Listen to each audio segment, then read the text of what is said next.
байгаагч одоо байгууллагуудыг хашаага нээлттэй болгож айлуудыг бас хашаага нээлттэй болгож зочдоо оруулаач гэдэг. Энэ юу нь бас нэмэр болж байна таны тал дээр хэлээ. Одоо яг нэмэр болж хотын төвийн хөдөлгөөн дээр одоо бүх хотхнууд хашаага хаалтаа нээсэн байна. Бүх аж ахуйн нэгжүүд хотгонтой ойролцоо байдаг аж ахуйн нэгжүүд бүгд хаалтаа нээгээд оруулсан.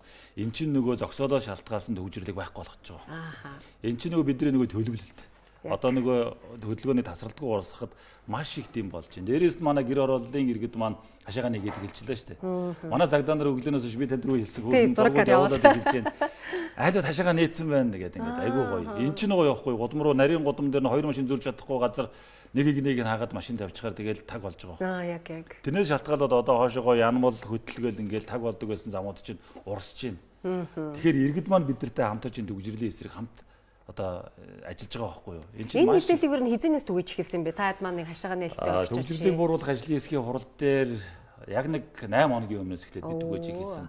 Маргаашаас нь эхлээд төрийн бүх байгууллага сургууль цэцэрлэгүүд шууд манай оройд нэгдээд эхэлчихэж байгаа байхгүй. Тэгэл буцаад ингээл давлгаалтсан. Энэ маань одоо өнөөдрийн одоо энэ гоё үр дүн төрөхөд нэлээд чухал оройд боллоо да. Хөдөө орон нутг руу чиглэсэн хөдөлгөөн их байна.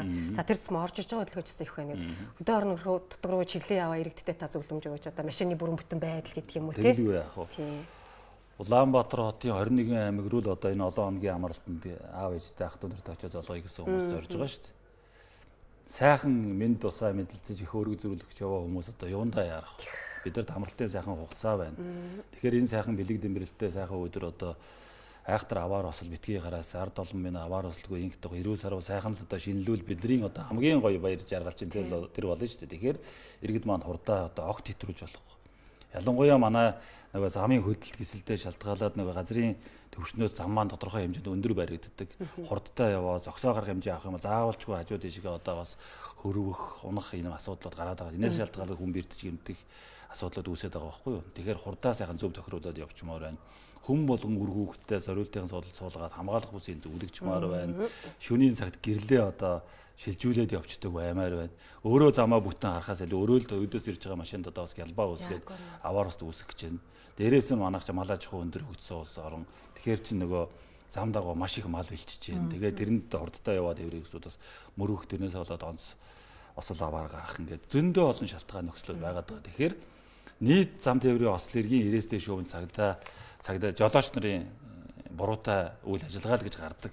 Тэгээд жолооч өөрөө хохирдог, эд хөрөнгөөрөө амнаас эрүүл мэндээрээ хохирж байгаа. Тэгэхээр хүн өөрөө одоо яг бүх зүйл дээр хянамгаа үр хүүхдээ аав ээж ах トゥ нараа суулгаа явж байгаа жолооч хүн бол одоо ерөөсөө л бүх дүрмээ баримтлаад хурдаа тохируулаад явах юм бол энэ аваар осол гэдэг юм гарахгүй байх бүрэн боломжтой шүү дээ. Тэгэхээр энэ дээр л манай иргэд жолооч нар маань онцгой анхаарч хажууд нь сууж байгаа хүмүүс одоо тэгээд жолоожийн хажууд явж жолоотой хажууд унтаад аймаргүй байна. Тэгээд ярил одоо зөндөө олон юмнууд байна шүү дээ тий. Тэгэхээр одоо энэ дээр л анхаарлаа хандуулчих юм бол 2026 он цаашлаад энэ олон жилд энэ нас баралтаар олон хүний алдмааргүй юм харамсалтай мэдээг энэ сайхан өдөр яримгүй л байна л да. Тийм учраас сэрэмжлэх шаардлагатай байна тий.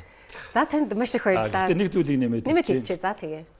Улаанбаатар хотын гарсан 150 км радиус дотор манай тээврийн цагдаагийн албаны хөдөлгөөнд хяналтын тасаг 24 цагаар хяналтаа тавьж байгаа. За Улаанбаатар хотоос бүр Баян хөлгийн хоошоогоо Сэлэнг дархан урдаш замын үүд хүртэл 100 км тутамд хөдөлгөөнд хэн шалгалтаар нийтдээ 1200 албаа хаагчид шинийн 6 хүртэл тасралтгүй хэн шалгалт хийж байгаа. Энд бүхэн одоо нэг хэн шалгалж аюулгүй байдлыг хангуулах иргэдээ бас нэг энэ сайхан баярын өдрүүдэд нэг аваар ослогоо байлгачих гээл бүх албаа хаагчид хичээж ажиллаж байгаа. Тэгэхээр цагдаагийн албаагч хичээж гэн албаа хаагчд мөн урдаа хичээж ажиллаж байхад иргэд маань бас бидэд дэмжлэг үзүүлж хичээчих юм бол хэдүүлээ энэ сайхан баярын өдрүүдэд ямар нэгэн ноцтой асуудалгүй өнгөрөөч хийсэл гэж бодож байна да. За тэгээ да.